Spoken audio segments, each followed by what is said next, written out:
안녕하세요. 모든 경기 종목을 다루고 있는 토서관입니다. 하루도 빠지지 않고 많은 경기들의 조합픽을 프리미엄 정보방에서 매일 공유하고 있습니다. 참여를 원하시는 분들은 영상 하단 댓글 보시면 오픈 채팅 링크 있으니 문의 주시길 바라며 구독과 좋아요 한 번씩 부탁드리겠습니다. 그럼 이번 경기 정보 시작하겠습니다. 유벤투스 칼리아리 축구와 관련하여서 유벤투스는 볼로냐를 잡고 홈에 돌아왔습니다. 칼리아리는 우디네스에 패하며 강등권에서 벗어나지 못하였으며 유벤은 쿼드라도와 모라타의 골을 앞세워 볼로냐 원정에서 승리를 했습니다. 그로 인해서 시즌 개막 이후 처음으로 리그 5위까지 올라왔는데 시즌 초반 4경기 연속 승리를 따내지 못한 것에 비하면 그 이후 착실히 승점을 따내고 있는 중입니다. 키에사가 부상으로 빠져 있는 건 아쉽지만 이태리 국대 윙어인 베르나르드스키가 그 자리를 잘 메우고 있고 모라타와 킹카이오 등 해결할 선수도 즐비합니다. 다음으로 칼리아리는 서서히 강등이 눈앞으로 다가오는 상황입니다. 지난 시즌 좋은 활약을 하였던 나인골란을 엔트호프로 시메오네를 베로나로 보내는 등 스쿼드에 대한 자신감을 내보인 이번 시즌이었는데 결과는 기대 이하입니다. 페드로는 꾸준하게 골을 넣고 있지만 파볼레티가 시메노의 대체자 역할을 하지 못하고 있고 수비의 안정감도 사라졌습니다.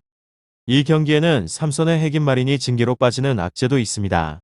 유벤투스 칼리아리 이 두 곳에 있어서 유벤의 승리를 예상하고 있는데 홈의 2점을 떠나 전력의 우위가 확실한 매치업입니다. 메케니가 복귀를 했기에 라비오와 로카텔리 벤탄쿠르 등 삼선도 더 여유를 찾았고 허술한 칼리아리 수비진을 공략할 공격 옵션도 즐비합니다. 쿼드라도와 펠레그리니, 산드로 등 측면에서도 기회를 만들 수 있는 유벤투스가 승점을 추구할 것 같습니다. 다음으로 볼로냐를 완파를 하면서 무패 흐름을 그대로 이어가는데 성공을 한 유벤투스는 휴식기를 앞두고 안방에서 좋은 흐름으로 마무리를 짓고자 할 것입니다. 공격적인 경기 운영을 그대로 이어가는 모습을 보여줄 가능성이 높은 경기입니다. 체력 부담이 큰 상황은 아니라고 보여집니다. 그리고 우디네세에 대패하면서 앞서 어렵게 살린 분위기를 이어가는데 실패를 한 유벤투스의 고민은 상당할 수밖에 없습니다. 미드필더 마린이 경고 누적으로 인해서 퇴장을 당한 부분도 이번 승부에서의 전력 구성에 부담을 줄 만한 요소이기도 하며 지금의 칼리아리에게 유벤투스를 넘어설 만한 요소를 찾기는 쉬운 상황이 아닙니다. 유벤투스가 공격적으로 승부를 풀어간다면 어렵지 않게 결과물을 만들어낼 것으로 기대해 볼 만한 경기입니다. 유벤투스 칼리아리 축구 전체적인 흐름은 무난하게 기울 것입니다. 다만 유벤투스의 공격 집중력이 어느 정도 발휘가 되느냐에 따라서 핸디캡 선택의 관건이 될 수밖에 없는 것 같습니다.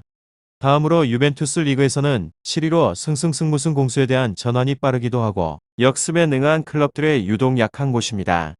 어설픈 포지션 플레이의 주요 1선과 2선의 페이스가 조금이라도 떨어지는 경우는 승리를 장담을 하지 못한다는 점으로 여기에 노쇠화된 알레그리 감독의 전략에 대해서도 한 몫을 단단히 하는 중입니다. 다행스럽게도 최근에 14위 볼로냐, 19위 베네치아, 16위 제노아, 20위 살레르니타나 등 하위 전력들을 상대로 하여서 제품을 점검을 하면서 예열을 다시금 마쳤습니다. 최근의 분위기에 있어서는 전환에 대해서 과감스러운 유스 옵션들의 기용이 있기도 하며 대 윈터펠인 루가니 등 활용에 대한 빈도가 낮았던 옵션들을 활용을 하면서 환기에 대한 전략을 활용 중인데 이것이 나쁘지 않은 수비 효율을 내고 있는 중입니다. 여기에 측면적인 배치를 통하여서 또 다른 옷을 입은 라비오 측면에서 영향력을 발휘를 하고 있는 쿼드라도, 모라타 등의 긍정적인 페이스도 알레그리 감독에게 몇몇 힌트를 주고 있는 중입니다. 주요 1선과 2선이 결장 중이던 와중에 그나마 베르나르데스키가 준수하게 페이스를 내고 있다는 점도 긍정적인 대목이라고 보여집니다. 이곳은 키에사 디발라 등 주요 1선과 2선의 부재가 아쉽기도 합니다. 앞서 언급을 하였는데 타 옵션들과 특히나 라비오, 쿼드라도의 페이스가 준수하다는 점은 긍정적인 대목이기도 합니다.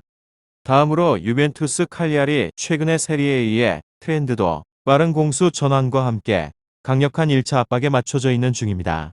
그렇지만 칼리아리만큼은 최근의 변화를 전혀 흡수를 하지 못하고 있으며 오히려 상대의 강력한 1차 압박에 어설프게 대응으로 일관을 하면서 의미가 없는 볼 점유를 통해서 상대의 전열, 복구 기회만을 주고 있을 뿐입니다. 이러한 상황에 대해서는 느린 템포를 선호를 하는 유벤투스에게 유익한 요소로 작용이 될 것 같기도 합니다. 그나마 고딘이나 그라시 등 3선과 4선의 중심에서의 축을 바탕으로 하여서 강력한 블록을 구성을 하기 위해서 노력을 하긴 하겠지만 대체적으로 후반을 중심으로 하여서 와르르 무너지는 경우가 작기도 합니다. 실제로 최근에 5번의 경기에서 중심에서 축을 바탕으로 한 강력한 블록을 구성하기 위해서 노력을 하긴 합니다. 많은 분들이 궁금해하시는 사항 중 하나가 만의 득점 가능성에 대해서 알아보시고 있는데 페드로 발데 등 개인적인 전술에 능하게 된 옵션들이 존재를 하지만 영향력에 있어서는 확실하게 떨어진다는 점입니다. 올 시즌의 초반을 주름을 잡았던 페드로의 페이스도 오간데 없이 사라졌기도 하였고 최대 한 골 내외만의 가능성 정도를 예상하는 편이 옳을 것 같기도 합니다. 오늘은 유벤투스 칼리아리 축구에 대해서 알아보게 되었는데 더 궁금하신 사항 혹은 다른 경기에 관해서 궁금하신 사항이 있으신 분들은 이야기를 통하여서 궁금증을 확실하게 풀어보시길 바랍니다. 잘 알아보시고 난 후에 좋은 결과 얻어보시면 좋을 것 같습니다. 유익한 정보가 되셨다면 구독과 좋아요 한 번씩 부탁드립니다. 그리고 최종 조합과 정답치는 항상 프리미엄 정보방에서 항상 공유하고 있으니 참고해 주시고 이번 영상 마무리하겠습니다.